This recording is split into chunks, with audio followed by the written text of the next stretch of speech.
See some shit. Just to see some shit. Actually, we live? Yep. All right. Welcome y'all to a holiday episode of Tech Files. I crack open this. That's just Opening it up smells the strong. We are celebrating the 4th of July this week because next week when we record on the 4th, it's going to be our 300th episode. So forget about the 4th next week on the 4th because 300 episodes. But let's get into this week's show right now.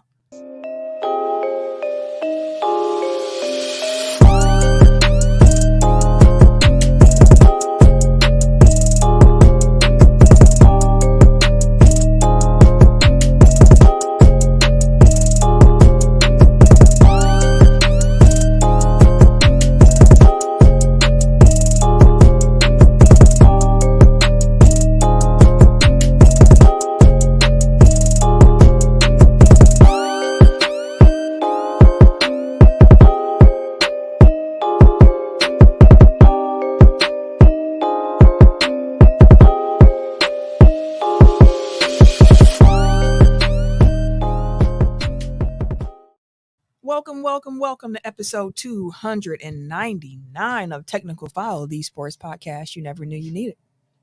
Tim ain't here. I had to realize that. I was like, where's the it's your boy? I know you ain't looking at me. I definitely looked at the side like, where's the it's your boy? TIMKINZ, the number 3. He's sick. He ain't gonna get the whole intro. He ain't here. He's sick. He ain't got the energy to scream out, give it to me. That's all I got. It was a force for me to be that loud, just so you know. I'm the Eric J. Only known as The Eric J. And I'm Camille, point guard of the crew, the real life Tifa Lockhart, the girl next door. You know, holding it down for all the women who love sports. And it's your boy K Harris, the gentleman. The gentleman. The everyday gentleman. 24/7. But better known as K Diddy. Take that. I heard you last week when you was like, man, when Camille ain't here, I'm Man, like, I'll be struggling, goddammit. Appreciate it. Hey, I need to just have you record it so when you ain't here, I'll just push the button like, go get the ad libs going. Appreciate it. All right, so before we get into the show, a little housekeeping. As I mentioned, we are using this episode this week as a holiday episode. So what a holiday episode means is it's going to be a little bit more free flowing. Instead of me running point, it's going to go popcorn style with us each picking topics and leading the discussion for them. Tends to be a little bit more fun, a little bit more loose, a couple more jokes. Y'all drinking on the... Yeah, I know we're drinking on the job this week.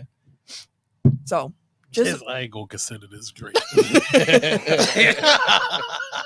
So that's what a holiday episode brings, just so that you guys know. I also want to start the show by saying thanks to these two on my left and my right for holding it down last week with Tim being sick and me grieving. I've talked about my Uncle Tony on this show before, but he passed away on the 15th.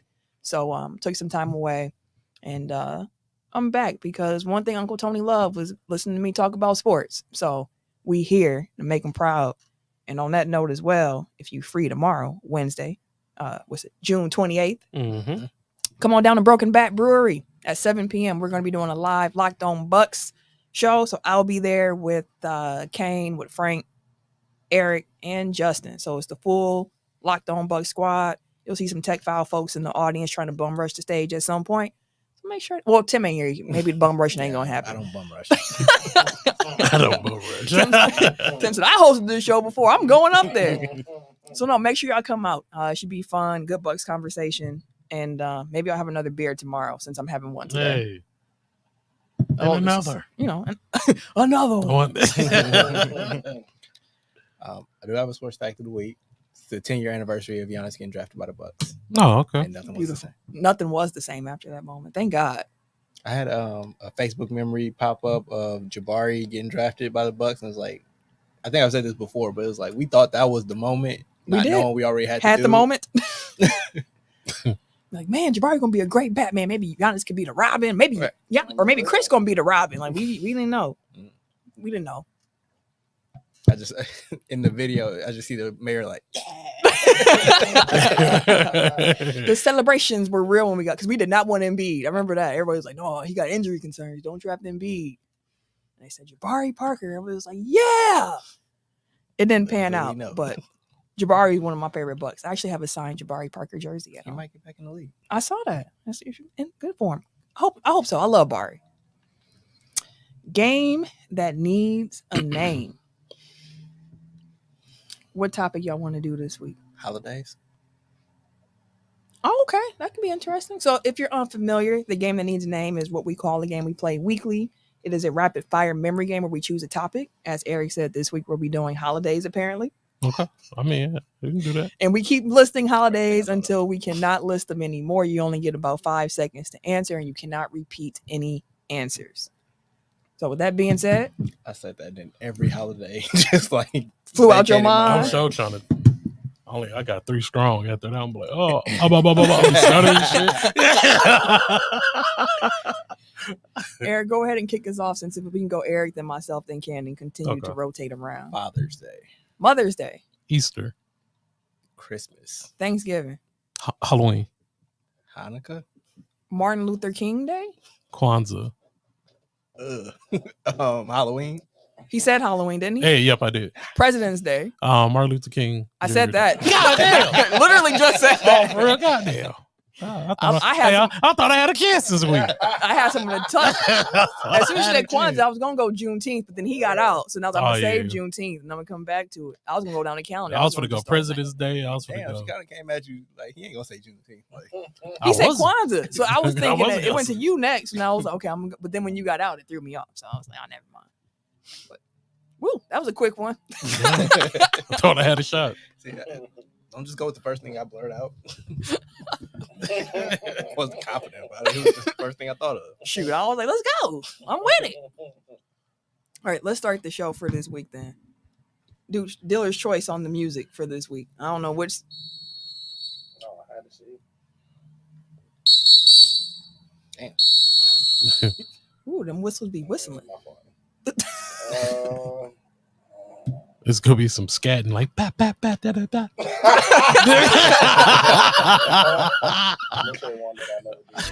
Background. The BET Awards, but I came in the room while my wife was watching it, and they were, I guess, Busta Rhymes got a Lifetime Award or Achievement, something. I think. Yeah, he brought all of Jamaica during his set.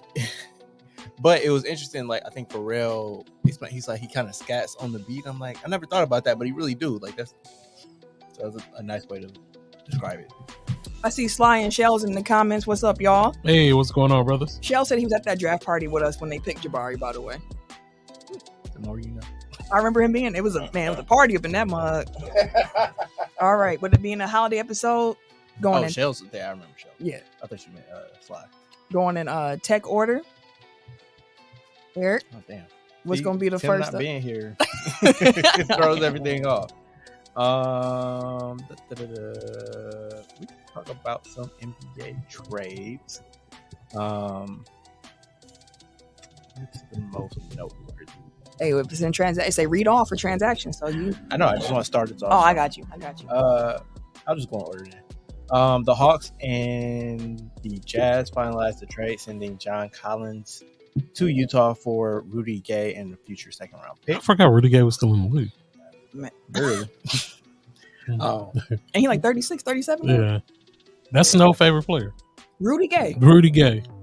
The only person I've ever heard ever say that's his favorite player, Rudy Gay. It's Snow and Rudy Gay mama. I will say shout out to Rudy Gay because I use his upper release in 2K. That's my go-to. Upper release. I'm not gonna make a gay joke about Atlanta, so Jesus. moving on. Somebody, did you see that tweet? By the way, did you see this tweet? No, I didn't see it. I'm gonna read it to you because yes. I couldn't believe what I saw on the internet. Somebody was like, "Dang, they got gay in Atlanta," and then like Atlanta being gay, and they're like, "I'm talking about Rudy Gay." No. Okay, here, yeah, they getting gay in Atlanta, and then the next one said they been gay, and then someone said they traded for Rudy Gay, and they just said, like, Why apologies? My bad. They've been gay. That's what. But I mean, happy Pride. The show. Hey. Yeah, so it was basically a salary dump. Atlanta got off, I believe, 25 million. I think they roughly got off about 20 million, like when you offset the amount they sent out versus what they brought back in. Atlanta's been trying to trade John Collins forever, and they got the worst return they could at this point. And I know that there were various points in the past where they could have gotten much more than this, at least most recently, like they had a deal in place with Phoenix right before they pulled the trigger for KD, which I think they would have gotten at least a first round pick back in that deal. So now they're up against the gun. And we'll talk about this a little bit later when we get to my one thing. But the new CBA is really driving a lot of these moves. So if you see trades where it's like, damn, that's all they got back, like rest assured it's because like somebody's ducking the second tax April. But with that being said, I don't know how much I love the fit of John Collins in Utah. It's weird. Like it can work for sure because like Lowry played the 3. He is a 3. He's just oversized. He is, but I think that I would like a little bit more versatility. Like with where at your 4 with Lowry playing the 4, like then that allows you to play more wings. But like if you have Walker Kessler, John Collins, and Lowry, like you kind of stuck playing those 3 majority of the minutes at those positions. They also still have Kelly Olynyk too, don't they?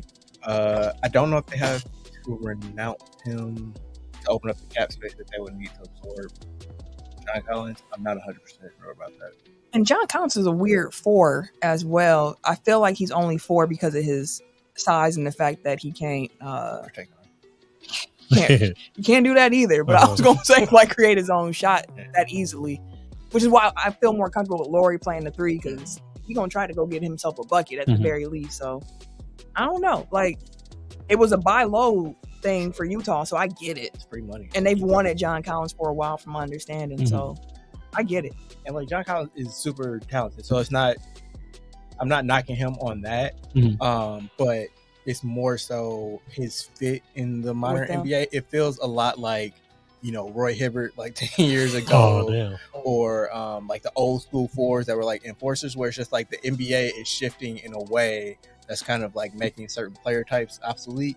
So like a big that can't protect the rim and can't shoot 3s is kind of limited in what their role can be. Even if like they're a dynamic rebounder, you know, good roller, can really jump out the gym, like if you can't shoot 3s and you can't protect the rim, it's like on another level of that, it's like Sabonis, where it's like you got to be super good on offense to make up for it. Right, to make up for it, because again, like it really limits your team building because you have to then get a center that can do one or both of those things.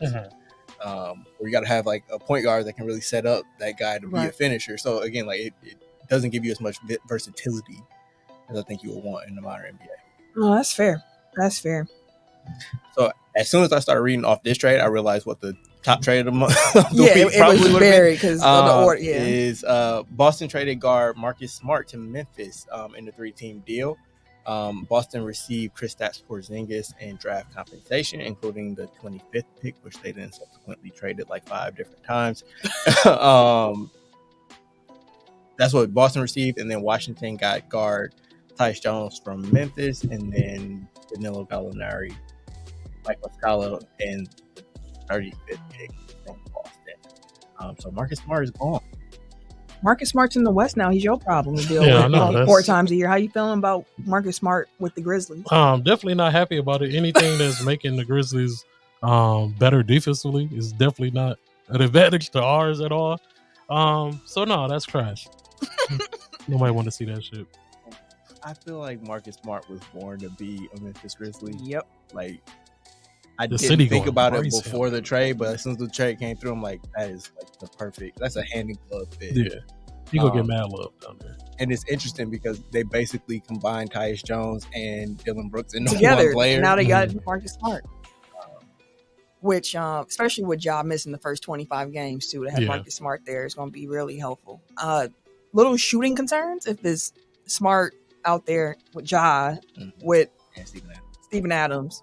Then you only got Desmond Bain, T. Rex Arms, and Triple J out there shooting. But the defense is going to be crazy. Yeah. They're definitely going to be locking people down. And, like, just from a locker room, like, granted, we don't know these people. So, like, I'm saying this based on the reporting that we've got. But I feel like Marcus Smart would be good for their locker room just to give them, like, another adult in the room. I see Shells in the comment called him the flop god. Flop god. It's a fact. He's too good to flop as much as he do. That's the part about Marcus Smart's game that's irritating, where it's like, dog, you are talented. Why all the theatrics? But also, You if gotta he was put on our some team, sauce I'd be like, you know what, that's smart. Exactly. Like the rules. If they're not gonna call it, flop your ass off. Yeah. He LeBron flopped does. himself into some losses a few times. That is very fair. How do y'all feel about Boston not having Smart and now having Porzingis there? Is Porzingis gonna be healthy? So that might be obsolete. Between him and Rob Will, I don't know. Yeah. They might get 80 between the two of them. Yeah. So I don't know. Like as a player, like that is, I'm not gonna say perfect, but it's a very good fit for what they want their bigs to do. Again, if you're thinking about combining players that already exist on the roster, it's kind of like you get the shooting and offensive versatility of Al Horford and rim protecting of Rob Williams to a degree. I'm gonna say to To a degree, a small Like- degree. it's not like the bouncy like crash from the weak side, but like definitely locking down the rim. Like That man just he's big. but he was like a top 5 rim protector. This past season with Washington, I just watched Giannis dunk on him. I didn't I consider mean, it. Giannis dunks on everybody. I know. That's why rim protection. I'm like, what is it? No, I'm joking. Yeah.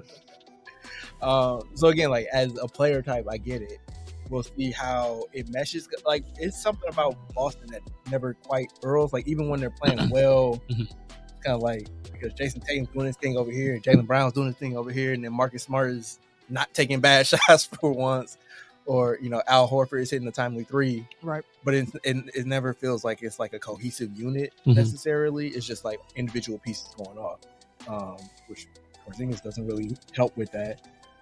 I see in the comments, Shell said, I'm always skeptical of players that have a good season with a bad team. That is fair. Okay. And then the very next comment is from Triple T, who said Porzingis had his best season last year, which, to Shell's point, does it raise any concerns where it's like, this is a bad team? Like, you was hooping on a bad team because you had opportunity to do so. I mean, if you want to play devil's advocate, like he was good in New York. So he Dallas got was hurt. a bad fit, Mm-hmm. and he was coming off an injury. Yeah. Like a less than half a season with Washington, and then once he got acclimated, he had a good year. So I will say this too about him in Dallas. The bubble run in Dallas, they was Yeah. hooping. Yeah. Then after that, it was like, oh, never mind. This was schools ago. But I think, listen, I know Marcus Smart can rub people the wrong way, but Boston is really gonna miss Marcus Smart. Yeah. I see why they were trying to trade Brogdon first. Like, yeah, then go ahead. But then they were like, to do it, we're gonna have to get rid of the Smart, and they just kind of like, I guess so. Like, let's do it. But like, also they tried to sell the dummy brick to the Clippers. They were like, nah. the Clippers said, let me look at these medicals. Absolutely not. The last thing Shoot. that the Clippers need is another chronically injured dude. But yeah, Smart. Like, I know they also have Derek White on their roster, so I get part of why they're like, well, we can just move to Derek White. And Derek White does do a lot of the same things that Marcus Smart can give you, and we saw that because Smart was hurt a lot last season. You got to see him fill in, but It's different. Marcus Smart can guard up. I've watched Marcus Smart guard Giannis quite a few times, and I've been very irritated watching him do it because I'm like, he shouldn't be this effective at this size. What is going on here? It's like they lose the ability to have a guard be able to guard up. And I also think that Marcus Smart was a linchpin reason that their small ball defense used to be so lethal. Like, they still got Tatum and they got Brown, which is cool. But to be able to have that point guard, the point of attack, something about it, especially when he can get switched and it's not a problem in, small doses. You ain't trying to have him hold Embiid the whole game, but for all his warts, like he does a lot good. There's a reason that Marcus Smart was in all of their best lineups. Yep. Yeah. Basically since the day he was drafted. Yep. Like he's been a positive plus minus guy his entire career, even when Boston was trash. Well, I mean, they weren't trash because they made playoffs, but like even when they weren't as good as they are now. Boston that we know now. So Washington got basically tight though, which gives him theoretically a starting spot if he's the one that wins the guard battle royal. I don't because they have 18 way too many guards right now. But I like that for him. I think this is a contract year for him, so it's kind of like a prove it audition type of deal for him in Washington. And he should, at least set the table for Jordan Poole, which can segue us into the next trade, which was Washington traded Chris Paul, who they acquired from Bradley Beal, to Golden State for Jordan Poole, Patrick Baldwin Jr., Ryan Rollins, and future draft compensation, which includes a 2013 30, top 20 protected first round pick. Chris Paul is a Golden State Warrior. Did not like of all the possibilities. Yeah, I didn't see that one coming. No, that was one I did not like. I'm like, oh, he'll be in California, and I'm thinking Clippers or Lakers. Mm-hmm. Like, I did not consider Sacramento. I did not consider Golden State, and here we are. It's gonna be interesting to watch. Like, looking at it from the outside, looking in, and like surface deep, like, how's it gonna work? But Chris Paul is a vet. Like, he is a proven star. So I feel like if anybody can conform or be able to kind of switch what they need to do to make us to work in the system, it'd be Chris Paul. I think it's funny how the Warriors went from 2 timelines to fuck them kids in like 4 months. Hey, they got a different Mike Dunleavy came in and said my way. And like, but again, like I said earlier, like this is also a direct response to the new CBA, because Chris Paul has 1 more year at $30 million, whereas Jordan Poole is just starting his big deal, which goes an additional 4 years. And Golden State needs to re-sign Draymond. And even setting aside like the personal animosity that I'm sure exists between Draymond Green and Jordan Poole, I don't think that you could coexist financially with those two. Even if you're willing to spend, like that will be a hefty bill. So they have 1 year where they have all these contracts, and then if Chris Paul does well, he can come back on a lower number, or they just wash their hands of that. Say we did that salary spot, and they're scot-free going forward. Jordan Poole, Tyus Jones backcourt. It's small. It is very small, but I'm curious to see how giving Jordan Poole the green light. Yeah, he definitely gonna cook. This man gonna average at least 25 a game. Oh yeah, easy this season. He easily gonna do that. Like that's coming. Yeah, shots to points. It might be on 25 shots. Like, that's like both. He gonna get him up. He gonna get him up. But I was kind of like, dang, like Poole thought he found a home in Golden State. Yeah, won a chip, cashed out, everything's good. And you get punched in the mouth. Man. See, and I really wish we could be privy to how the locker room was and everything this season, because from how they've been talking, they've been saying like it was a challenging season for them. And I'm like, I wonder why. You got people sucker punching people at practice. Man, it'll be fuck this nigga every And then day. Draymond had the nerve to get thrown out in the game here in Milwaukee because somebody said, we giving you a pass to be here because you was swinging on our boy. Like, he was for real spooked like, man, I ain't fuck with these niggas, man. Get this nigga up out of here, B. And so many Milwaukee niggas on Golden State, they probably told him, like, hey, bro, you better take this serious. I didn't realize their first round pick is also, he's from Glendale. Yes, more Wisconsin heading to Golden State. It's like Brandon something, yeah. But Triple T's in the comments, he said that CP3 will help the second union, and their previous second union sat around and watched Poole shoot every shot. I think I said this in our group chat, but it was like, I understand the calculus from Golden State. It's like, if we're already going to have a small defensively challenged guard like running our second unit, it might as well be like one of the greatest point guards of all time. Yeah. Shoot, he might unlock Kuminga, because we know what Chris Paul can do in pick and rolls. And Kuminga's a great roll to the basket type of big too, so he might be able to open up the game for him as well. And I'll be curious to see what the lineups with Chris Paul and Steph Curry look like. Yeah, because like the way Chris Paul play basketball is not the Golden State way of doing things. It is very pick and roll heavy. Yeah. But one thing Golden State was saying after they got put out in the playoffs by Lakers, they're like, we could only score one way. Like, it was constant high pick and roll with Steph Curry. Like, we could not find a different way to score the ball. And I think they feel like, as if they have Chris Paul, it's going to be able to open up a different way for them to get buckets. Because they're like doing a steady diet the same way to get buckets, it's going to get stopped eventually. I will say that I've learned my lesson from the Lakers getting Russell Westbrook and from Minnesota getting Rudy Gobert. Like, these, I'm not going to give the benefit of the doubt anymore to these stylistic clashes. Like, I'm going to give it a little bit more respect. Like, it's probably going to take some adjustment, but I will bet on the collective basketball IQ of Chris Paul, Steph Curry, Draymond Green, if he resigns, Klay Thompson, Steve Kerr. Like, they'll figure it out to a degree, like, where it's workable. Like, I don't think it's just going to be a complete tire fire like LA was, like Minnesota was when they were out. Yeah, because I mean the thing too with Westbrook's fit in Westbrook's fit in LA from the beginning, we were like, I don't see how this works because of how he plays and how he got LeBron in it. Like we knew from the beginning, like this doesn't seem like it's gonna work. But I don't have that feeling about Chris Paul going to the Warriors. I kind of feel like he was like they'll figure something. He's smart enough, and also at this stage of his career, they only need about a good 20 minutes or so from him. Like just take it easy. The biggest thing with him is going to be staying healthy. Yeah. So. Which it should help if he's the backup point guard or plays, 20 to 25 minutes a game. Like that's not as much of a load on him in the regular season. It's not like they need him every night, theoretically. So like if they can manage him and his health throughout the regular season, hopefully that means that he can be healthy for them in the playoffs. If they actually need him, and he can ramp up his minutes a little bit. Right. I forgot what was this part.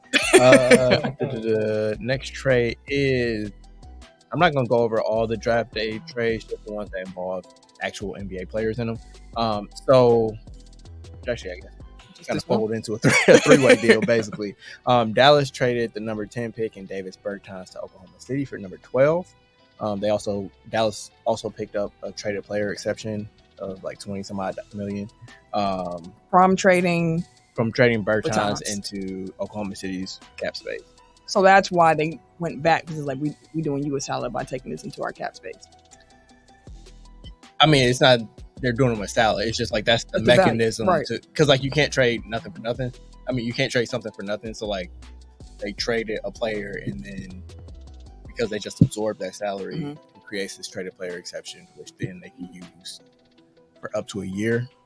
They used it within an hour to acquire Rashawn Holmes and the number 24 pick from SAC. So now SAC gets Sacramento gets the trade player exception in return for the trade. Yeah. But basically they're going to use that to create cap space. Like they'll renounce it and then they'll just use the cap space to presumably sign someone else. Let me tell you, when I saw Dallas traded 10 and a pick to move back, I was like, wait, what? Then hearing you talk about the science behind it, I'm like, oh, okay, that makes more sense now. Yeah. So Dallas picked Cason Wallace at 10. Oklahoma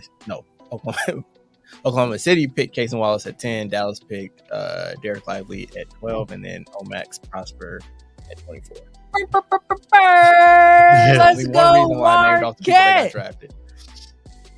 Did you expect him to be a first-round pick when you were watching? I did not. Until like leading up to the draft, people were saying like he's rising up. So I was like, oh, he gonna be a first-round draft pick. Go ahead. I meant like when you were watching him at Marquette. Was there any? Nope. Were you surprised when he declared? Yep. I was like, what you doing? Don't be like Todd Mayo. But it worked out. First round. Right. Big, he knew what he was doing. Yeah, shout out to Omax.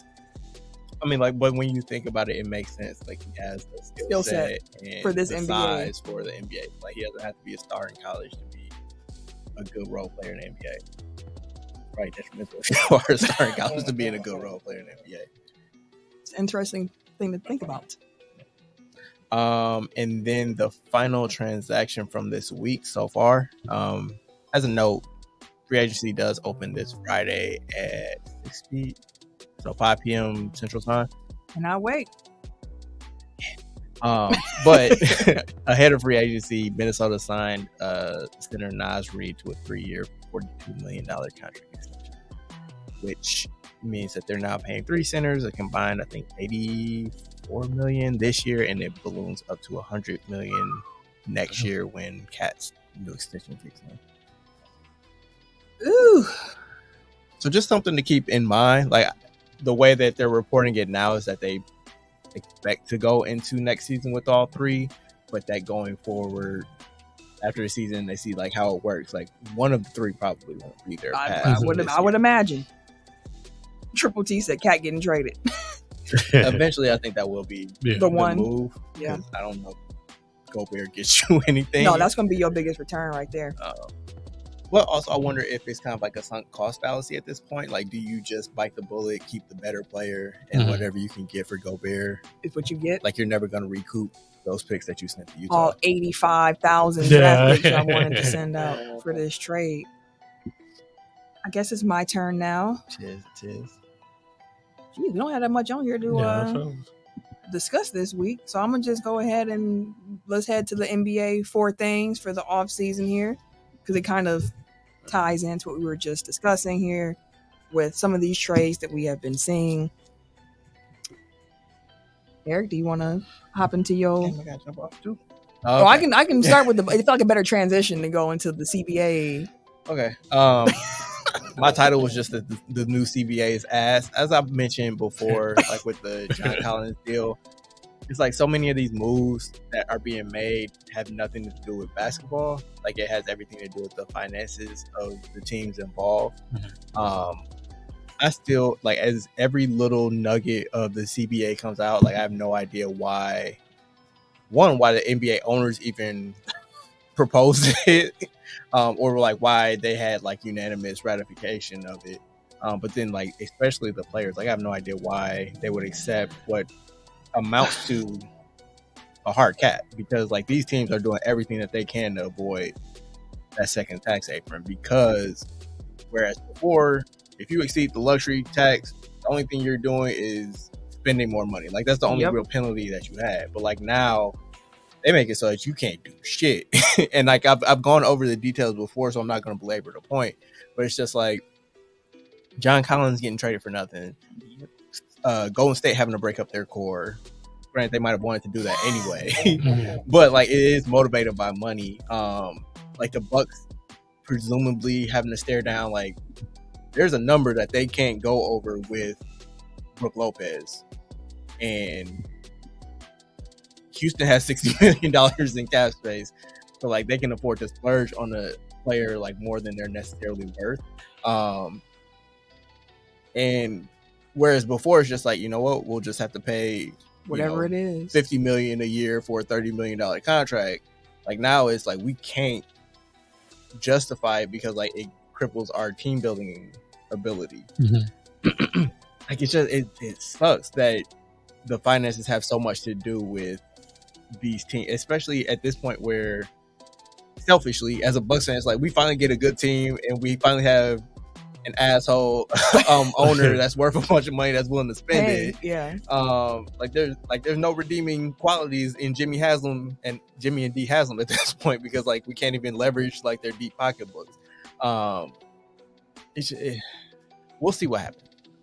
Like I'll still reserve some bit of judgment, but thus far the early returns on new CBA are terrible. And the owners favor big time. Yeah. And like I said, I don't understand why the owners ratify it. Is because like they now have like a boogeyman that they can go to players with. Like basically when they convinced Giannis to take the Supermax, it was like, we're going to be committed to spending. We're going to do whatever we can to build a winner. And before that just meant we're just going to pay a bunch of luxury tax money. Now it's, oh, well, you see, we can't do this because it limits our ability. Like we can't trade our first round pick. We can't do this. We can't do that. So like now you have like that boogeyman to go to players with, like, my hands are tied. I can't do anything. The second tax apron. And I mean, it is going to be what it is too, which again is why it's like, I figured this new CBA was going to be the end of super teams as we knew them. And then here comes Phoenix being like, F all that. We don't really care. We'll pay it. We already going to be here after that, past the second tax apron. We might as well go all the way above it. Yeah, the Suns went full Leroy Jenkins. That's the second tax apron. They said, we don't care. We'll figure it out later on. And apparently they're still trying to add more salary, which it sounds crazy, but I do at least get it in theory, which is they don't have any draft picks to trade anyway. Nope. Might as well pay. You might as well pay, and because like you're getting it now when you can actually acquire more talent, at least for the next 2 or 3 days, like you might as well do it so I think you can trade back going forward, because like every trade has to be like you can only take in as much as you send out. So if you have like the larger salary before, you can kind of cobble together cheaper contracts on the other side, and people, you know, like it kind of makes sense in that way, but other teams should not emulate it. Most teams probably won't. No. I think they're going to all be watching Phoenix to see what happens and then be like, this is a cautionary tale, or being like, also we'll see what happens in like 3 or 4 years once everybody's more familiar with the CBA and how all the effects of it. Triple T in the comments said the new CBA rollout is ghetto.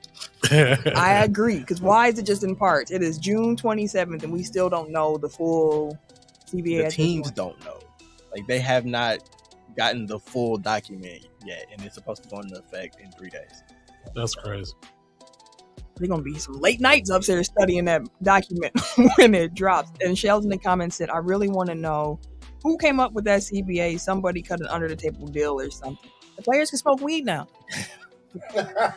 Y'all either want to smoke or y'all what you want? Can't have both. What you want to do? You smoke weed, or you can have in a middle class, or like. Yeah. It's so CJ McCollum is the players' president right now, and then they have a bunch of vice presidents. But I thought it was funny that Grant Williams had a quote that came out today talking about how like Boston basically probably won't be able to afford to keep him because of like the new second tax, and it's like, you did like, you're responsible for this, like, you know. Yeah, interesting. Yeah, we'll see how that continues to roll out. I hate it. My thing, just around the Bucks draft new direction, because something that was interesting, I think I texted the group when I was thinking about this, and I saw other articles, and John Horst came out talking about it. The players that the Bucks drafted this year, Chris Livingston with 58, and then Andre Jackson with 36. Mike Budenholzer would have never drafted these two dudes because they can't shoot a lick. I mean, can't shoot. Like, self-guard. Like, he got the ball out there. We just going, all right, whatever. You got it. But it just showed, like, the new direction that Adrian Griffin is trying to go into. Like, in his press conference, he was talking about defense. We're going to have our defense take it to the offense. Our defense is going to lead. We need switch. We're going to be aggressive. We're going to do this. And he drafted two dudes who fit that profile. 2 wings, 6'6". He can play some defense. And Andre in particular, like, the man can pass. He can do just about everything but shoot. He is such a poor shooter. I can't stress that enough in this moment. Like, Livingston at least has some potential to maybe someday be able to shoot. Like, I don't know about Jackson. It's like, his form hurts. Like, just watching it, it's just like, ooh. But the man got some booms. Like, he's bouncy, like, athletic. Like, the Bucks finally got some athletic wings. We'll see if they get some playing time. And I'm curious, too, because one thing they say about Adrian Griffin is, like, he's a player development type of coach. So I'm curious to see how these young guys come up. I'm also curious to see what Marjan looks like this year with a season under his belt, because Marjan didn't get a lot of playing time, but he did things that I didn't expect him to be able to do when I did see him play, because the scouting report on Marjan when he came in the league, too, was like, he can't shoot.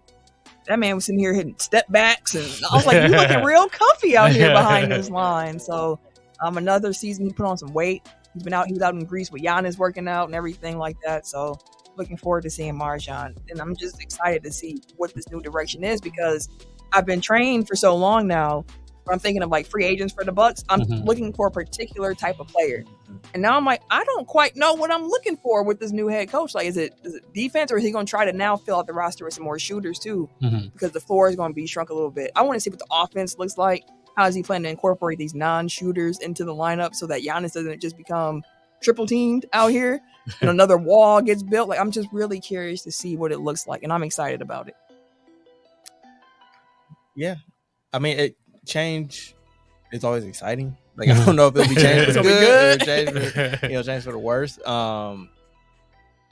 Like, I was listening to the Low Post earlier today, and he just doing like a little nugget about like the John Collins trade. He was like, he knew that Milwaukee was at least exploring it. He's like, I don't know if it reached the level of like they put in an offer, but they at least like expressed an interest in John Collins, which again like fits into that same mode where it's like, okay, super athletic, iffy ish shooter. Like, he's definitely better than the guys that they drafted, shooting wise. But like, he's a career 35% 3-point shooter, so it's not great, but it's not terrible.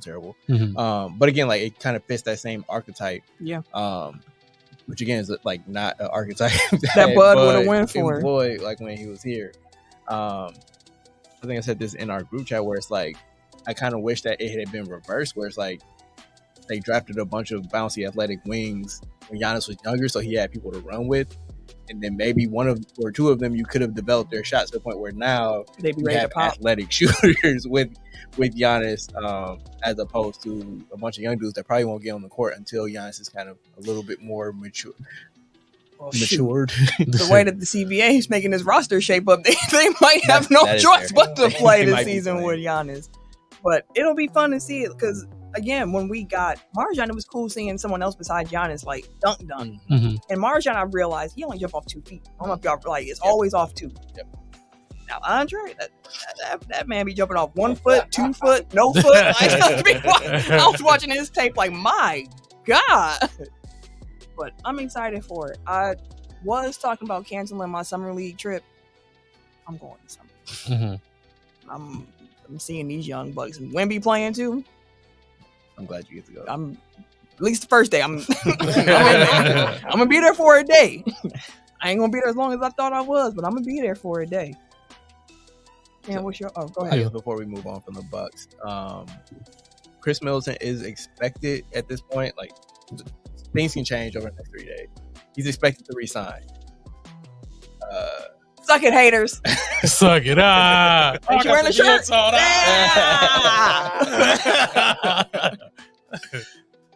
Like I mentioned before, though, Brook Lopez, Question we're not so mark. sure because there are a bunch of teams that can throw some money at him. Which Houston is like the number one rumor. Like they're expected to go after him hard, which really means that they're already going after him hard. Right. Mhm. I just can't imagine. Like their top 2 targets at this point, because it seems like James Harden is going back to Philly, which again, free agency started probably like 2-3 weeks ago. Yep. But it seems like James Harden is going back to Philly. So now their top 2 targets are Fred VanVleet and Brook Lopez. Now, if they can get VanVleet, like that is at least, going back to the Memphis point, that's another adult in the room because you got a bunch of kids. Mm. in Brook would be Houston. an adult too. And it's just like, I don't see Brook Lopez. Like, Brook Lopez is a specific type of personality, and I don't know what that personality would be like around a bunch of immature kids. If your bag big enough, it might not matter. That's fair, but like he's going. Lopez twins have a temper, and I don't know. They do. They do have tempers. How much patience he'll have playing with them dudes.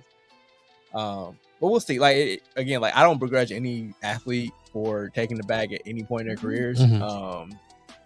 Like I hope he gets cashed out, and I hope it's in Milwaukee. But if he leaves because Houston offered him $20 million more per year, like can't be mad at you, player. And I would also think that if Brook did leave, it might also have something to do with whatever scheme That is Adrian also Griffin fair. is planning to implement, because he was a crown jewel in what Bud was doing with that drop coverage. And I know Adrian Griffin mentioned like I only need to tweak a little bit on this on the seams, but it feels like it's more than the seams based on how the draft went. Like again, guys that would never have made it under Bud. But I'm curious to see how it all shakes But out. even if that's the case, you can't let him walk for nothing. No, I feel Like, you. I want Brook back. bring him back, and if he doesn't fit like your new vision for Trade the him. Bucks, like clearly he has value around the league. So, trade deadline. Hey, Brook. Somebody Hey, that's hey, expected. Brook. Listen, Nah, we know you love Milwaukee. You said it yourself. You said you wish you could finish your career here. Let me tell you something. You might be unsure about the new coaching direction. I can understand that. But let me tell you something. Even if you are unsure, and you're like, I might go to Houston instead and sign the bag. Just sign it here, and we can get you out of here if it doesn't fit. Like, let's see if it works first, Brook. Don't leave us yet. And like you'll still get paid, and we can get you to a place that might fit you a little bit better. Yeah, and then we can, it was win-win for everybody. Like, come on, Brook. Splash Mountain. splash. I low-key saw some Lakers fans like, we should get Brook back. And I was like, no. Y'all had y'all shot. I had your chance. Hey, he was balling with us too. He was putting down with 30 points up when he was with LA. Not He a game. was. Well, not a game. A game? Oh hell no. I don't even Maybe know a if he night. scored 30 that. But he year. didn't start shooting until after he left. That's what pissed me off. Well, thanks, Would've- Bud. Yeah. That's a big Mike. Mike Budenholzer had John Henson out here shooting threes. Like everybody was shooting threes when Bud was here. All right, It's funny Ken. that pitch you just gave to Brook. That's basically what I would say to Dame in Portland. To if I was stay? him.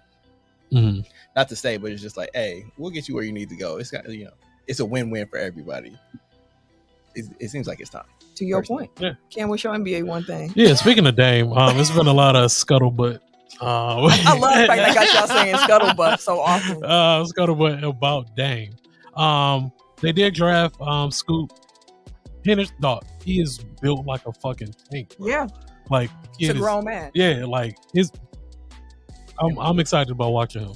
Sorry to cut you off the point, but like watching the draft is like you kind of get to find out a lot more about the player's personality. Mm-hmm. And one thing about Scoot and Wembanyama to a degree is like they're stars, and like not in a way that's like they're not divas or anything. It's just like they have like magnetic personalities. Like Scoot is a personality with a capital P. Like he's definitely like a future franchise player. Mm-hmm. Yeah. To the point about like my apprehension about Brandon Miller is like I don't get that same vibe from him in Charlotte. Like I don't. He might be good, but I think Jordan just liked him because they bantered. Bantered. They did. It sounds like Michael Jordan was just like, "Hey, take him," and then he just left. Y'all. Ooh, if that doesn't work out, you better be glad he in North Carolina, because if he was in any other state, not Illinois. If he's anywhere else.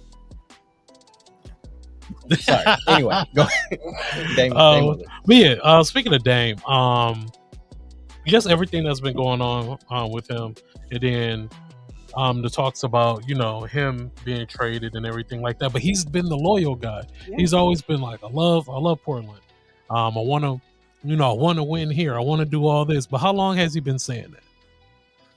He's been saying it for a minute, and I feel like him being a nice guy has been his biggest downfall, because the organization got this sense of security, like he really wants to be here. So there's no urgency for them to truly like build pieces around. Like for LeBron, for instance, like everywhere LeBron go, he's on the organization neck. Like put pieces around me so I can win. Look at what the organization is after he leaves. This is true. But I don't feel like Dame is like he's not doing nothing. And I know he's not that type of dude, but I think that's his like biggest downfall. And then plus right now they just drafted they got 2 young bucks. So if y'all are looking like this is your future. So if any time that Dame should be traded, it would be right now, because y'all have the future here. They don't want to continue to wait. Like it's been Dame trade rumors for the last couple years now. Like every summer, is he going to be out of Portland? This and that. They got Scoot now, who also plays point. What's the other kid? Shaden Sharp. They probably got to trade. I mean, maybe they don't trade Anthony Stein like if they don't trade Dame, then they might as well keep signing. So like they could definitely build something there. And I think you said it I'm tired. Like, I forget what you said, but it was like, I'm tired of the back and forth. Like you just feel like a couple that neither one of them wants to dump the other one to be nice. But like someone please do the dumping. Like let's hurry up. Someone do the dumping. Like, and the thing is, like, I get your point about loyalty, but like sometimes loyalty is like doing what's best for the other party, even if it's, like not necessarily what you want. It's like you want to see the other side happy. Yeah. And if that's the case, it's like this is the perfect divorce point. Like I'm not trying to push Dame out of Portland at all. Like if he wants to be there, be there. But all this back and forth, like leaking stuff to Chris Haynes, like, oh, this is what Dame wants from the organization. It's like that's not in the best interest of the organization at this point. Like I get it. You're 33. You're in your prime. He just had probably the best season of his career. Like you want to be able to compete for a championship, but the rest of the roster around you, like there's no acquisition unless Zion is healthy. Like there's no acquisition that they could have made with the 3rd pick that would have made it responsible, honestly, to pass on Scoot. Like if Scoot is what we think Scoot is, like that's a no-brainer. You have to go with that. You got to go with that. And like you have Dame for the next, let's be optimistic and say 5 years versus for the next 15. It's like, which one you gonna go with? Teams can't only worry about today. And that's like the Lakers are worried about the now type of team. Yeah, but every franchise, that's the culture, right? But you also have been able to build that through years and years of winning. Being in LA, Los Angeles, California is different than being in Portland, championship Oregon. Or bust every year, right? So like the way they build their teams, like Portland can't build their team the way the Lakers do. It would be a shame for the Bucks to try to build the team the way it's just not the same. Not the same markets. Like it's not the same. You got to kind of think about things a little bit differently. So, and most teams don't have like 2 foundational pieces when they already have like their franchise guys still there, still playing well. It's like if the Lakers had Scoot and Shaden, like maybe they would not be as desperate to make moves to build around LeBron because Yeah. like LeBron's 38, like He either finna be can out the get door. with the youth movement or he goes somewhere else. Like not that you pushing him out, but it's just like if your future is right here in front of you, we see our next 15 years here. Right. Yeah. So we have to like make moves with them in mind.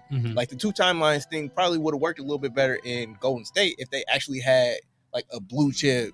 This is a dude that we can build around once Steph is gone. Like James Wiseman, and if someone pretty get quickly, punched in the face. Yeah. I feel like we got to always say that because that's a very big turning point of this team. But I mean, like I think the failure was before we even got to that point because it's like if they didn't whiff on Wiseman, like if they had LaMelo instead of Wiseman, like they would be in a much better position. They probably would have committed to it a little bit more. But then they still, I mean, I guess it depends on how many people you think they need to have in order for the 2 timeline thing to be a thing. Because like even without Wiseman, they still had Kuminga, they got Moody, and they got Poole. What we know of those 3 players, like when Steph and Clay and all those dudes are gone, like is that a perennial playoff contender? Because like to me, like what we've seen so far, like we're gonna see with Jordan Poole this year in Washington. It's like that's probably gonna be a lottery team and a very high one with him as your number one option. Like Scoot as as a young dude is probably gonna be bad, but like 3-4 it's a higher years ceiling, right? It's different, but like I think the concept of the 2 timelines in theory could work. Multiverse. Have you started Secret Invasions yet? I did. I've watched the first. I didn't start yet. I heard it started slow. Yeah, but it ended like it got you like, oh, okay, here we go. Going forward. I still got to see the new Spider-Man movie too. It's good. Soundtrack is dope. It's a little longer than it should be. You think so? I think it's a little too long. I took my kids. You know how they be. They started getting antsy. Yeah, they start walking around and shit. 1 hour mark. Talking. It's almost what? It's 2.5. Is it? Yeah. The first one was like an hour and a half. No, so you could. Yeah, you'll see. Okay. It makes sense. That's the end. You're like, oh, okay. I still had to be this guy long. And like we talked about it from the Portland side of things, but like I also think it's a good time for Dame. Like he can still affect winning. Just don't go to Miami, please. Okay, my hot take. I want to see him in San Antonio. They have the money. San Antonio with Dame. Yeah. How does San Antonio get him closer to a championship right now, though? I was gonna say that's the same situation that he's in. I'm not saying that they have the money. That's the only reason why. But yeah, and then they got big. I guess if this was next offseason where it's like you see what Vic is, you know where he's at, and you know that if he comes in like Tim Duncan, it's like, oh, we ready to compete now. Yeah, like then that makes a little bit of sense. But like going in blind, like I think it's the same situation that he's looking at in Portland, where it's like this ain't a proven star. Like I don't know if I can win with this dude. One thing I'll say about San Antonio, yeah, people were saying they could see Brook Lopez going to San Antonio to be that center next to Vic this season, and I was like, dang, that would be a like personality wise, like that fits a lot better. Right. Then he's like, if you don't go to Texas team, like it would be the Spurs, but I don't think the Spurs are rumored to be interested in Brook Lopez. My man be having his legs crossed on the bench. Them young niggas be like, man, what's wrong with kids, bro? What's wrong with old folks, bro? I just remember that time, was it Kenyon Martin Jr. dunked on me? He's like, like, what you want me to do? You're not scared me. Because Kenyon Martin Jr. had walked back and like got in his face, and then Brook was like, oh, yeah. That what you want me to do? Am I supposed to be scared of you right now? No, let me ask you this on the Dame thing. Yeah. Is this the summer he gets traded? What does your gut say? I say yes. I feel like now is the perfect time. If this is the perfect time to do it. Like I wouldn't say wait. Like I said, just because I was like, y'all have y'all future right here. If this is what you feel like your future is, there's no better time than now. While his value is still high. Yeah, while his value is still high. And then still be loyal to him. Y'all be loyal to each other. Send him somewhere that he wants to go and that he can actually fit to. As long as it's not because Jimmy Butler, Dame, and Bam sounds gonna be Jesus that's just Christ, a bro. Headache to even think about. Playoff Jimmy? I'm not trying to see playoff Jimmy with Dame time. Yeah. These niggas tapping their watches. I don't got time for all that. They went to the finals, yo. I know. And then they add a Dame to that, bro. And they wouldn't even be healthy, bro. But going back to my thing, that's crazy. CBA, like they're gonna run into the same thing where they can't acquire anybody to build around them. That's my problem because I feel as if the reason Miami was kind of like, they seems to me like they kind of backed out the field. Like they're like, yeah, but we ain't. it's cool, but like, no. We can get dang. It feels to me like Miami's like, no, let's save. Like, if we gonna go into the luxury tax, I gotta say tax 3 times because it's past the second threshold and onto this new frontier of tax. Like, let it be like someone like Dame, especially when Dame came out himself. Like, yeah, Bam, my boy. Like, and that's the other thing. It's like the more I say it, the more it makes my stomach hurt. But that's the other thing. It's like he flirting around with it. He tease it, and it's like you can't on one side be like, I'm loyal. I never asked for a trade. I don't know why y'all keep talking about me trying to get me traded out. And then on the other side, be like, yeah, I mean, if I get traded, I'd love to go to Miami or yeah, ask me a question. Or you on Instagram Live playing Miami in the background, like, that's funny. Like, want your bad boys shit, right? You're flirting with the trade, but then you try to remain like plausibly, keep your plausible deniability. Yeah. Okay. That's why, again, it's like it seems like that dysfunctional relationship where it's like it's time, but you got a couple kids and we need to stay together for the kids, and it's like, no, you don't. It's like y'all making each, not necessarily that you're making each other miserable, but it's like before you get to the point where you're making each other miserable, it's gonna just like cut your losses. We can still be friends, amicably, and move on. I feel it. Ken, what's the next topic we talking about? Let's get into some wrestling. Hey. So Money in the Bank. I don't know what I was going to say. But Money in the Bank. That man pulled the mic. Well, he's ready. But yeah, Money in the Bank is this weekend, right? It is this like weekend. 3 o'clock in the afternoon. Oh, because it's in London, right? Yep, on Saturday. Are you doing anything this weekend? What am I? Yeah, baby girl birthday. Her birthday Sunday. Birthday. Yeah, shout out to baby girl. I was say Saturday. We can watch the pay-per-view. Yeah, I'm be out doing birthday stuff. I understand. Stressing. That's what I'm be doing.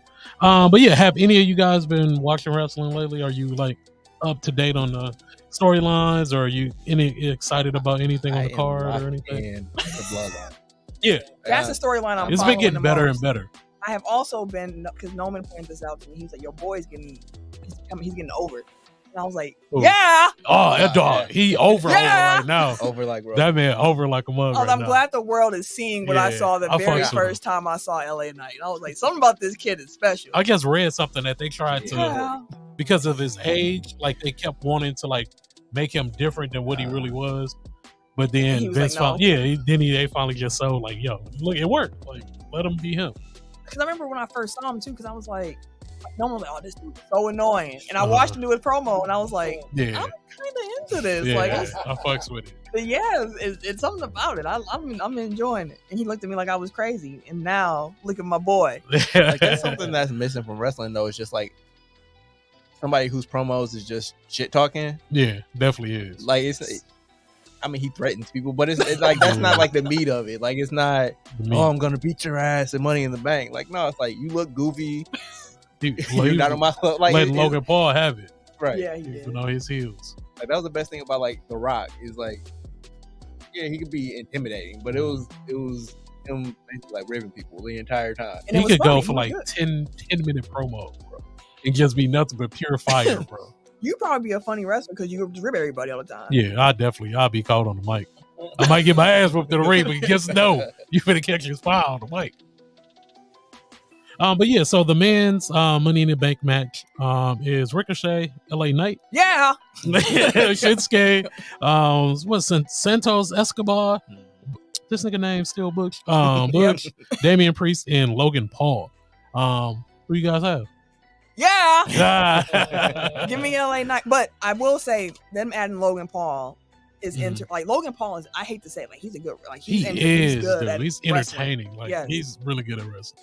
Like he's a sports entertainer. And my old guy in here, Shinsuke Nakamura, like I love Shinsuke for a while. Then they kind of buried him, and then they buried him for a while. Yeah. And now they're trying to push him a little bit. Yeah, it's not the same. It's not. But I'm looking forward to like the mix of guys they have in this match. I think it's going to be a really good match. I'm looking. Damian Priest has actually gotten really good. Damian Priest is good, but I think it's LA Knight time.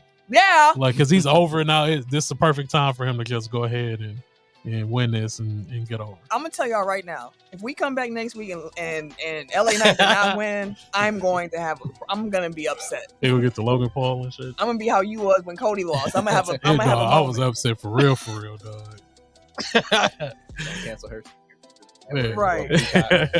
How dare y'all play in my face like that? That's how I felt. Motherfuckers, they said, fuck me, fuck you. Yeah. But you still don't want to see him fight Dominic? No, that shit that's my boy. But like Dominic, bro, like I saw what they was trying to do. Oh, he's doing it for his daddy and all this. Man, eat a dick. Fuck that nigga, bro. Like nobody want to see that, bro. Dominic is so funny to me because people hate him so much. Like as soon as he pick up the mic, hate him in guts. Boo! Dude, he can't even get promos off no more. Boo! Like in the middle of his promo, he had to hand the mic to Rhea and let her fit. I was like, dog, it's over. And they stopped booing when she get the mic, then he get it back. Boo! But yeah, so the women's Money in the Bank, Becky Lynch, Zoe Stark, Zelina Vega, Bailey. I like Io Sky. I like Io Sky. And then Trish Stratus. What? She's still around. Okay. I thought she was gonna be gone by now. Rewind, because this one I'm not up on this storyline. How did Trish get into Money in the Bank here? Like, what are we doing? I have no idea. Like, I really don't know. Like, and I'm being dead ass. On Raw, like, something happened on Raw. She became a manager to Zoe Stark, and then all of a sudden her name got thrown in Money in the Bank in Zoe Stark. I'm like, what the fuck is this? I mean, it's wrestling. Yeah. Trish out here getting a bag. Trish, she definitely getting a bag. First of all, Trish still looks fantastic. She do look good. Like, I ain't gonna lie got to some you. things put back in. The things is thangin'. She looks like she looks good still, and she moves well, like wrestling wise too. Like she doesn't look out of place at all. How old is she? I'm look 45-ish. 45. She got to be like 45. Yeah, but no. 47. Damn. She turned 48 this year. Hey man, that's some good milk. I was just gonna say I ain't no milk age like that, boy. Shit.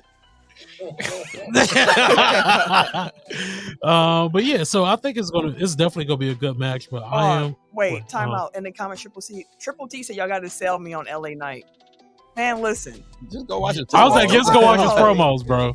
Like you gonna be hooked. I'm telling you. Yeah, the crowd be loving it too. But yeah, so who you guys think to win? I like Io Sky. I have no feel for the women's Money in the Bank match, so I am just going to say Trish Stratus. I was gonna say I would imagine it's either Trish or Becky. Yeah, Becky makes the most sense. Yeah, Becky, but I think they really pushing Sky right now because she's been performing like crazy. Isn't she part of the group Damage Bailey? Control? Yeah, and it seems like they're breaking up. So yeah, that's what it seems like. Okay. Yeah, I was gonna say like because Becky and Trish are the only ones with a story really, but like I forgot about Io and Bailey. So yeah, I think you're right. It probably is Io. Yeah. Because then that means Bailey gets jealous. Yeah, exactly. It probably now you and said then they go break up. That's probably the one. That makes the most sense. But so after that, the women's tag championship match: Ronda Rousey, Sasha Baszler, Shayna. I said Sasha.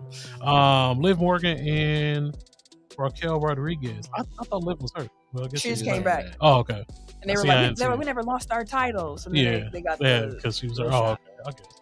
That's gonna be if you need to go pee, you'll get something to eat.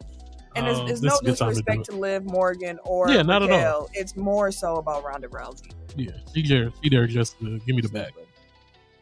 She's not entertaining. Like I feel nothing towards her, and that's at all. Oh. Her and Shayna they're the same fucking person. So it's like blah blah. Like this is like all they want to do is come in. They got the face painting shit now. I'm like, bro, this is Triple T said the title for this week's episode should be I didn't know milk aged like that. Got milk. Every celebrity used to be in them got milk commercials too with the fat ass, the thick ass milk mustache. Clearly that's painted on. Don't nobody milk mustache. I ain't never drank no milk. I had a Steve Harvey milk mustache, bro. Like in retrospect, that was probably innuendo. What? Shit. Our entire childhood was like that. Yeah, that makes sense. We talked about that before we came on. It's like they makes sneaking stuff in. It definitely was. Dang, what if that was That's why we are the way we are. Yeah, filthy. But yeah, that's a boo match. Yeah, we can just move on. Yeah, from that no one will care about that. My boy Cody and Dominic. Again, They're finding people for they're just finding someone. Storyline wise, it makes sense. Like we talked about it after he lost in Mania. It's like you need the story to like for it to hit how it's supposed to hit. Like you kind of need to hit certain beats along the way. Yeah, and like him getting hurt last year, he didn't really have that. Like now you got to build the story, and like you gotta. He's the number one babyface, so you got to fight the number one heel. Want to see get their ass whooped. Yeah, that makes sense. More than likely, Dominic gonna find a way to weasel out, like come away with a win, and he got to redeem himself, and No, Cody got to win that one. Yeah, they ain't gonna let Cody lose. He got to be Dominic. Yeah, they ain't gonna let him lose. If Dominic win, like dog, if Dominic win, I'm gonna be shocked. I might need a new TV. He really gonna. I'm gonna need a new TV, bro. You know what it is? Brock Lesnar gonna come back and cost him, and then that sets him up for SummerSlam. Do not do that, dog. As soon as we hear that, wow, I'm like, come on, man. I'm gonna just text the group immediately. Come on, man! Like that Boosie, Actually, no, we can't text him because he's gonna be at the birthday party. We don't want to ruin the mood, man. But we gonna get a text later. When I walk, I'm like, come on, man! These niggas playing in my damn face. God damn. But yeah, so I mean, I'm a Cody fan, so I'm gonna watch it, of course. But I'm really not a fan of Dominic. He's not that good in the ring either, and he's terrible on the mic. So yeah, he's just there. So yeah, Cody should win that for sure. IC Championship, Gunther and Matt Riddle. How did this match happen? Matt Riddle just came back and just start beefing with them cats. Literally, that's what happened. He came back because he was in rehab for a little bit. And yeah, so is Matt Riddle? I'm not sure. Does he still have all the 420 stuff, or is that part of the? No, he hasn't had none of it on. Like it's still alluded to. Like that's still his character, but like it's not. But he don't. Yeah, he's not out here on it. When I turned on wrestling and saw a 420 T-shirt, I was like, yeah, you could tell like he high, like doing promos and shit. Like that's how Rob Van Dam used to be. They said that they literally, I forget which wrestler it was, but they was like, yo, Rob Van Dam used to come with the coldest matches, like the spots and everything, but only when he was high. Like if he was sober, they were like, he could not call a match. Like it was not going to be what it was. Get this man a blunt, goddammit. He get a blunt. His mind is fan. Rob Van Dam sitting there talking about, dang, bars. See, I know y'all heard that. I'm gonna float over here. But yeah, that should be a good match. I got Gunther winning. Yeah, Gunther. Yeah, it needs to take a bigger name to beat him. Yeah, than Matt Riddle for him to lose that title. So it has to be like Finn Balor or somebody like that. The match that I feel like everyone's going to be waiting for, not even the heavyweight championship match, but the Usos, the Civil War of the Bloodline. Great storytelling, WWE. Absolutely. It felt like old JR. Remember when JR used to be so excited when Stone Cold. That's how it felt, man. What's equally funny to his love for Stone Cold was his hatred for Triple H. Oh, he hated that son of a bitch. You bastard. He cursed Triple H so many different ways. And someone put together a clip. He used to be spitting on type shit. He was pissed, dog. Good old JR, man. Jerry would be like, calm down, JR. No. Fuck that son of a bitch. Is this it? Good old JR, man. JR used to be going through some things, man. When he would see that man and lose his mind.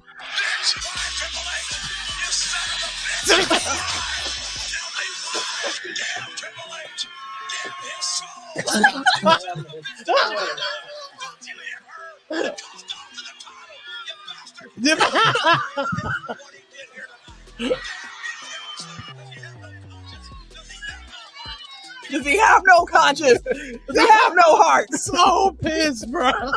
Damn his soul. God, soul.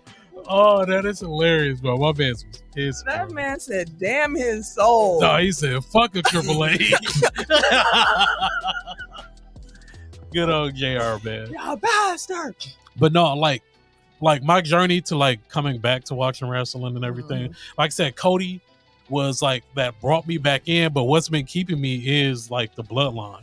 Like it gives me like Austin Rock feel. Like when we seen like the storytelling, like I haven't seen this good of storytelling since like back in the day.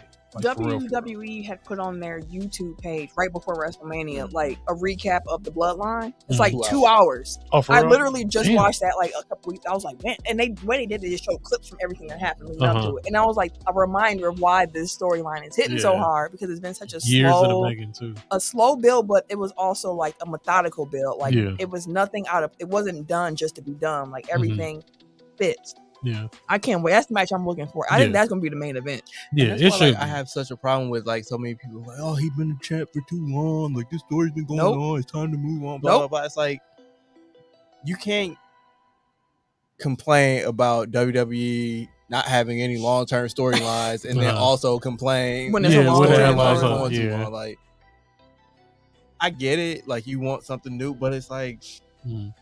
The championship isn't the only thing that matters. You know what I mean? Like, so yes, he's had the championship on lock for 3 years.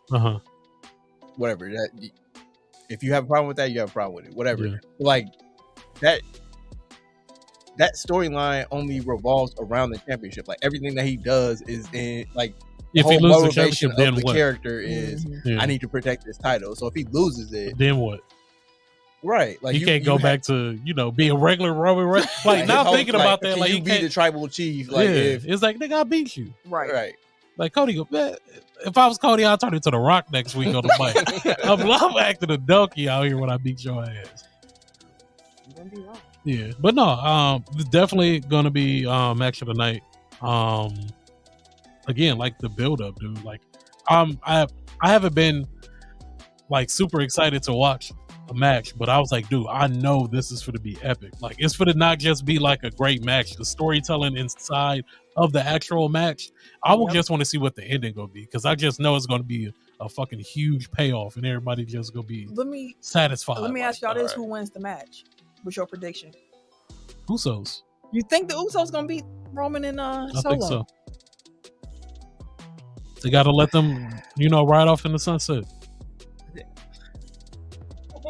I don't know, because it's like what's the more fruitful story? Like where's the more fruitful story coming out of it? Is it because again, like it's like, is this the end of the bloodline? Because like if they beat him, like that's kind of that's he the still end, has the title, but it's like that's kind of like the crowning moment. It's like they rose up and like now they they come back together. I'm sure they ain't got no other family members that can come out the cut, do they? No, if they want to turn Rikishi, Rikishi can come back. Start stink facing motherfuckers. Come back with the stink. So I know the Rock's daughter's in NXT, but like that ain't nothing there. Oh, she ain't not for this storyline. Yeah, but I don't know. Yeah, I would like to see Usos win. Like I'm gonna do a super kick count because they be super kicking the shit out of Roman Reigns, bro. And he sells it like death. He does. Like, he does. He dropped like a sack of potatoes. I think it was the second one when they did the double team. Yeah, like he was like walking into it and then just like I've said it before. When he started building this run, he took a lot of his G from The Rock. Even the way that he delivers certain promos, I'm like, the cadence of it is like how The Rock would deliver this. And even like, I love his catchphrase, which is part of why I hate Cody so much. What do you want to talk about? I'm like, shut up, Cody. I don't like it. The crowd can't respond to that in one way. Yeah. Like there's no, it's like, what am I supposed to say to that? But like Roman coming out and be like, acknowledge me. Like that's something I can get behind. You either go boo or like, yeah. Like, what do you want to talk about? What if I yell out like the weather? Ukraine. Right, 72 with a chance to showers. For me, it's Cody's promos, and I realized it last night. Cody cuts promos like T.I. Like he uses big words for no reason. Yeah, he do. And he got a list too. Like he's the only wrestler I've ever heard use loquacious. Like, yeah, I don't know. And it'd be like he tried to put too many words into a sentence. Like it's like short and sweet is like the bread and butter of wrestling promos. Like you can't be up here with a thesaurus like trying to cut promos. Did y'all see T.I. at the BET Awards talking to the Migos afterwards? He's a stupendous dog. It was big unk energy from T.I. Like I'm proud of you. I saw when he walked around. I'm a holler at y'all. I know you own your bullshit. And then he ended it by saying, cut me in or cut it out. And walked off. And I was like, cut me in or cut it out. I said, ain't you an old black man at this point, T.I.? Like, no, they was beefing for some bullshit. Cardi got her leg back. That's what it seemed like. Yeah, they was on. That's what I'm saying. Both of them was on social media acting doggy. She said it. That's what T.I. was like. All right, now, y'all chill out. She said it didn't happen. She said she's too famous. Everybody would know if she cheated. She ain't do nothing. Yeah, well, we all know. Because Offset said. Right. But my man's hurt. After he cheated on her with like 18 different women. Hey, man, that'll make the hurt less. That's why Tank made Maybe I Deserve, because for this hey, that's what he said that Instagram playing that. Right. Maybe I deserve. That was in the driveway singing that shit. He didn't go in the house thinking the song was still playing in the car.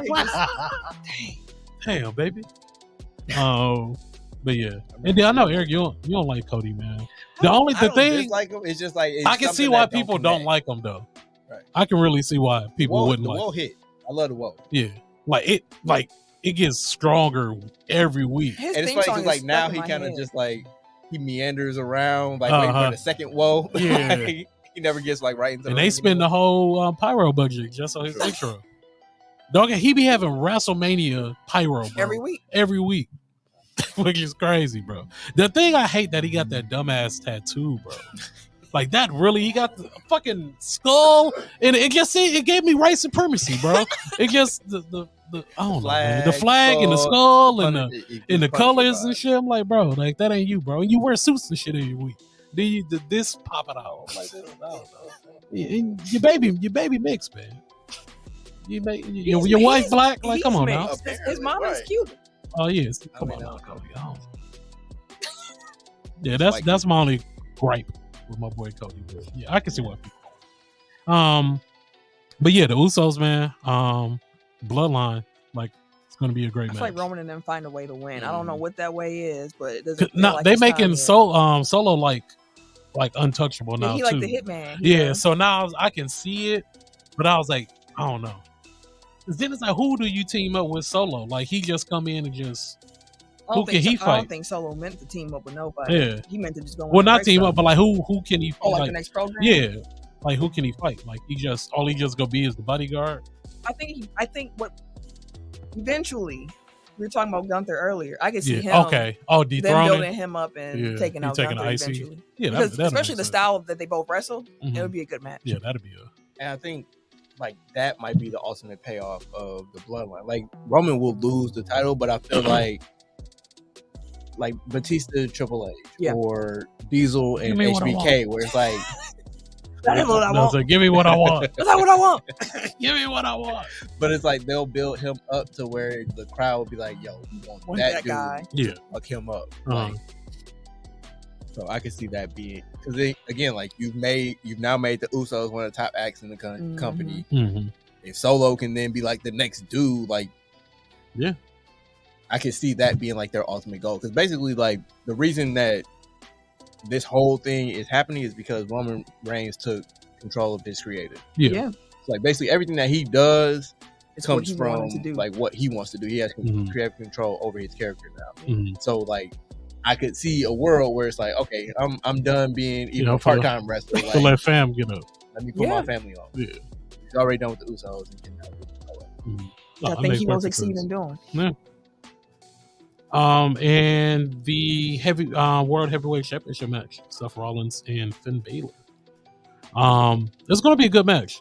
Finn has his evil streak now. He has the bitterness and Seth. I guess basically like what Seth brought out of him. Were you watching them when all that happened the first time? No. Oh, okay. So like when they introduced the Universal title, it was like this was the match like to crown the first champion. The first champion. And Finn won, but like Rollins injured him basically. He had to relinquish the title. Oh, so then it is Seth Skywalker. Pretty much a year. Yeah. Because he like destroyed his shoulder. Like, oh damn. Yeah, see, I wasn't watching it. Yeah, Seth Skywalker. I just want to say this about Seth Rollins. The man's a star. He is. Like, Shawn Michaels. Like I know SmackDown got the Usos and the Bloodline, which Mhm. is top tier television. But as soon as I see Seth Rollins on my screen, He's I that am dude. like, Yeah, the Seth Rollins laugh, that dude. the swag, intro, like, everything. him being on NXT last. I don't know if any of y'all watched. Oh, he was on against- NXT? I ain't even know that. What's his name? Braun Breaker. Braun Breaker challenged him for the title. Oh, for real? They sent you a fighting champion. Come on down here, and he's like, "All right, I will." It was a great match. I Go and check- know it had to be. I gotta go watch that check because that I one fuck out. with Braun Breaker. But yeah, Seth Rollins is a star. Yeah, he I see definitely him. is. I see him winning again against Finn Balor. Mhm. I think it's too early for him. Yeah, for him to sure. lose it now, for sure. It's actually a pretty decent card. Like going through. Yeah, it is. Money in the Bank tends to be one of my favorite pay-per-views because the ladder matches are always so fun. Remember during the pandemic where it was like a chase? They had to run through the building and stuff like that. I still haven't watched that, but I know that was the story. Yeah, that was nuts. All So, right. like going back to the Money in the Bank, the men's Money in the Bank match. Yeah. If Logan Paul wins and then Boo! cashes in on Seth at the end of the night, I will Ooh. throw something. Damn. like basically like they use Money in the Bank to pretty much set up Yeah. SummerSlam now. But So, Logan ain't gonna be around enough. To be I've champ, already though. said if it's only a month. if we come Oh, off yeah. that match and it's not LA Knight winning that Money in the Bank briefcase, problem. You know, right? Cheryl said I'm really interested to see who is going to be Roman for the title. Cody. Yeah. Eventually, It's gonna happen. It's gonna be a big payoff. I'm trusting the process. unless they combine titles and it's Seth. Oh, that'd be I'm so just good. saying. I'm throwing it That out would there. make sense though. Like it could be. Yeah. But all right, Money in the Bank. Check it out this weekend. Money in I'm gonna the definitely Bank. be watching it. So Shorty, they what went you from drank? We've gone on wrestling in a minute, Right. And it's the week that Tim ain't here. And he would have been gonna be excited. Yeah, exactly. He listening right now. Oh man, I wish I was there. Man, they didn't even bring up the fact that Sick ass nigga. we only got 2 things left. You want to just knock the last 2 out? Sure. We'll start on the low note. Chicago. Super Well, trash. Chicago's GM announced that the expectation is that Lonzo Ball will not be back next season. Like that's being hinted at in reports previously. That's trash. Which came directly from the GM. So Was it them shoes, bro? what's could be? Some got him. Man, I hate to see And this. Yeah, but I mean, like, it's when he went to Chicago, we were like, why isn't New Orleans bringing him back? Like, he's young, he Mhm. played really well. Like Bi and I think Zion He just started love being him. able to Like, shoot. he just learned how to shoot. Yeah, right. he just started He got changed shooting. his jumper. Yeah, he switched his whole Like, game it was just around. odd. Like, you would let a 23-year-old or however old he was at the time, Mhm. like, just walk for basically nothing. I think they got like Thad Young in the second round pick or some shit. And when he played for Chicago, you're like, dang, New Orleans stupid. Yeah. And then he got hurt and it was like, I'm this is super just excited. unfortunate. Like if you listen to this show, Yeah. you know how me and Ken in particular feel about the Ball brothers. Absolutely. Did y'all see that Jello got Miss Nikki baby pregnant from Love and Hip Hop?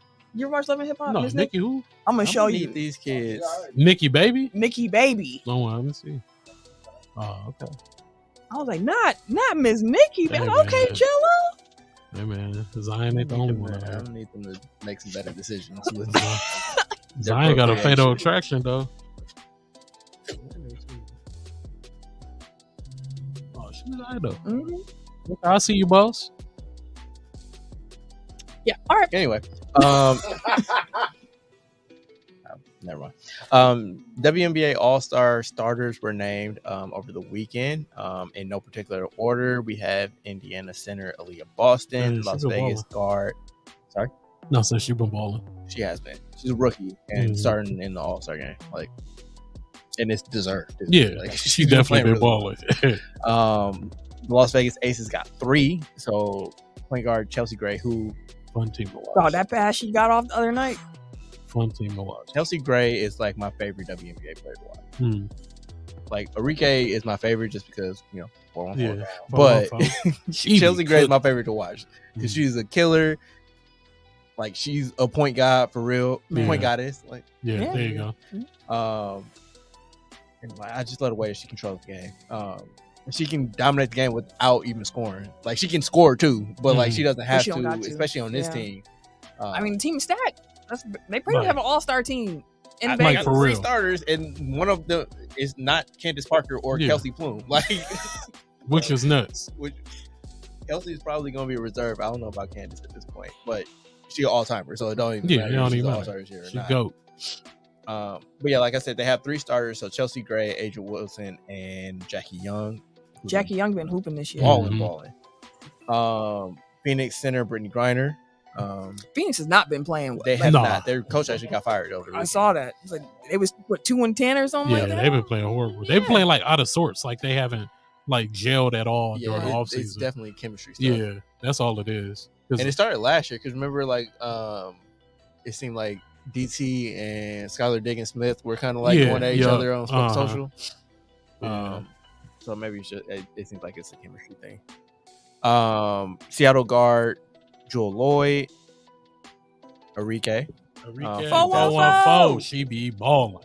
Is Arike the best basketball player from the Milwaukee area? You say is she? Yes. Of all time? Or no, just like in current. the game Right now? Yeah, I would say yeah. I would say yes. I mean, it's her, and then you got Hero, Poole. No, I guess those are those are the big Looney, 3. Like Looney's a good role play. Yeah, but no, I think it's I say her. Yeah, I definitely would say. And her. she got the bigger role on her team. Yeah, I was saying she is the star. I mean, Jordan gonna get his shot this year with Washington, but like, he gonna put up stupid numbers. I'm looking forward to watching it. I am too. I am, bro. It, but shout out to her. I think it is Arike. Yep. Shout out. Oh my phone. She was killing high school too. Like I remember, it was her and Diamond Stone. I think they're cousins. Like when he was at Dominican. I forgot about Diamond Stone. She was a Divine Savior. Divine Savior, Holy Angel. Yeah. And then her brother in the NFL. Like that's just an athletic ass family. Anyway, Sparks forward Nneka Ogwumike. Hey. Dallas forward Statu Sabali. New York forward center Breanna Stewart. And I already named Asia Wilson and Jackie Young. So those are your 5 starters. Do you remember when the All-Star game it is? I can look coming up. up. For some reason, July 16th stands out. Yeah, I know it's coming up in a few weeks, I believe. But while they looking up that, WNBA has been very enjoyable. The deal that they got with Ion TV, their production wise has gotten a lot better. And the product is there. Like if y'all been watching, even women's college basketball has been great. So if y'all been waiting for the chance or for the opportunity to start watching WNBA, to like right now is the best time for y'all to start. Yeah, me too. July 15th is All-Star game. That was the day off. It's a Saturday, yep. And they gonna be in Vegas for the All-Star game. When ain't well, I'll be gone by then. I'll be gone by then. I was hoping to actually catch an Aces game while I was out in Vegas, but my schedule has changed. I will not be able to do so anymore. Dang. I'm like, beautiful facility. For jersey. For sure. I couldn't find one when I went a couple years ago. I'll definitely stop in there, stop in the team shop, pick up some gear. Yeah, that's the Chelsea Greyjoy. The last topic that we had here. We do have a blow to whistle. Go ahead and get that off, and then we can get on out. No, we got the drop. It's all good. What's him say? DM up. That's enough out of you. I do got it. You got the old one, or you got the last one? Blow the whistle. Oh, that was super I was like, damn, I forgot that. I forgot about that one. Blow the whistle. I think it is. That's blow the whistle. Blow the whistle. We whistled as hard as we could to get that off for that drop. I'm smiling too much. I can't even do it. Shams Charania. Damn. Got into a little bit of hot water.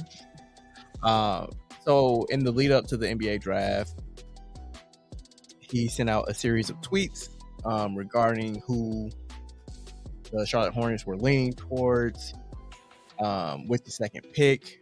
Obviously, you know, if you've been following it, it was between Brandon Miller and Scoot Henderson. I think Woj has been pretty solid like the entire time. He was saying Charlotte likes Brandon Miller, Shams, especially in the days leading up to the draft, was kind of like, I don't know, there's some late momentum for Scoot Henderson. And then obviously it wound up being Brandon Miller was the pick. Afterwards, Woj was petty as fuck as he usually is. But he's like, all along, Charlotte wanted Brandon Miller. But where he got in trouble is that Shams is employed by the DraftKings or FanDuel. He even got the logo in his header on his Twitter account. Yeah, like some of his news hits are presented by FanDuel. And FanDuel takes wagers on draft picks essentially. So like in the days leading up to the draft, the odds fluctuated wildly. Like basically, like when Shams would do reports, it's like, okay, you still leaving the door open. Certain people put money down on it on FanDuel. Yeah, you know what I mean? Like it just it's the conflict. Because they thinking they got there. The right inside scoop. So it's just like and it's not necessarily Shams specifically, but like as we move forward into this kind of new frontier of sports gambling being not just legalized, but like embraced completely by the leagues and by the different media companies. It's like we still have to make sure that the reporting and that the games themselves aren't being unduly affected by like gambling money, because it's like you really got to make sure that you are completely like gambling has always been a part of sports. Like I'm not even going to pretend like it wasn't. Like there's it's always been there. Like there's a reason why we talk about like underdogs and favorites. Like that comes from gambling, right? It's like, oh, there's the spread is 7 points or whatever it is. It's like it's always been there, but like now it's like that veil is completely lifted away. But like that also means that like we got to be much more vigilant about like how much of the coverage is just like dictated by these sports. Like even if Shams was completely like he was just going off of like what his sources were telling him, like now you've introduced the possibility of things not being on the up and up. Yeah, and because these leagues and these media companies are pushing like, oh, do FanDuel, do DraftKings, do this, do that, MGM. It's like more people are getting into gambling. It's like you really fuck up somebody's life. Yeah, because it's just I'm uncomfortable by it. I get it; it's a necessary evil at this point, but like I'm just uncomfortable by the just how I'm trying not to use a big word, but just how ubiquitous it is. Like in everything in sports media now, it's like the halftime show presented by DraftKings, or like they put little skits and interludes into the game. It's like who's gonna hit the next shot? Yeah, oh, it's gonna be Jordan Poole with a 3 from the corner. It's like, why is this part? Why is this part of it? Yeah, or like SportsCenter has a segment every day. It's like best bets or bad bets. Or whatever. It's like everything is gambling related. It's like I get it. For some people, it's just harmless fun. But like for some people, really got it. That's why they have to say really addicted to it. It'd be like 3 minutes of like, in California, dial 8665. You have gambling, bro. Like it's like, it's a problem. And putting those little disclaimers at the end don't do shit at all. Like it's just like a cover your own ass type of. So can I blame you? Right, but no, we can still blame you because I don't know. I'm just made uncomfortable by it, and especially like Shams' behavior over the last week is just it. So with that, so he has that that deal with FanDuel. Do you think that FanDuel, like in his contract, they're telling him to run news by them before he reports it, so they can make that like the accusation? Okay. Like I think we would need a lot more evidence to point to that. But I mean, like if you're employed by somebody, like the conflict of interest is there. Yeah, absolutely. So it's like even if you aren't outwardly biased by working for FanDuel, like you want to do well for the company that pays you. You know what I mean? Like in my day job, like I have to worry about like conflicts of interest in presentations that are being made by certain people, and it's like even like the relationship being there is the problem in and of itself, because like the bias is implicit. Yep. You don't even realize it sometimes, so you got to acknowledge where you might have a conflict, even if you're like, I won't be biased. Like it's like you can go in with the best of intentions, but it's like if you have a financial stake in this company doing well, like you're going to be biased regardless. Yeah. I don't know. It's just again, like I'm just made uncomfortable by it, and this is an example of why I don't like it. I see a comment from Sir Go Getter in the comments. The last thing the media world needs is more reasons to distrust them.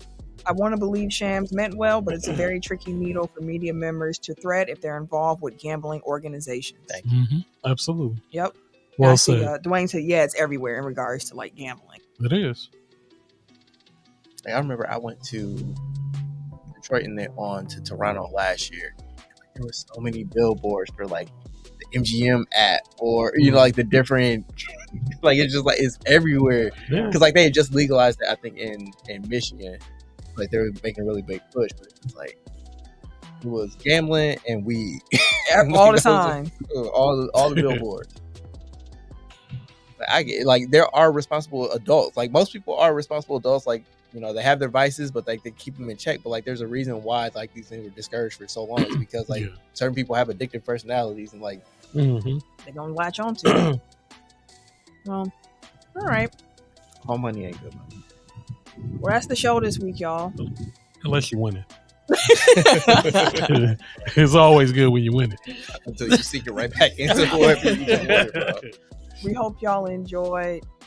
Best wishes to Tim as he continues to recover Absolutely. from his illness. And if you are a praying individual, throw some up for my family as we lay Uncle Tony to rest this week. Parting words.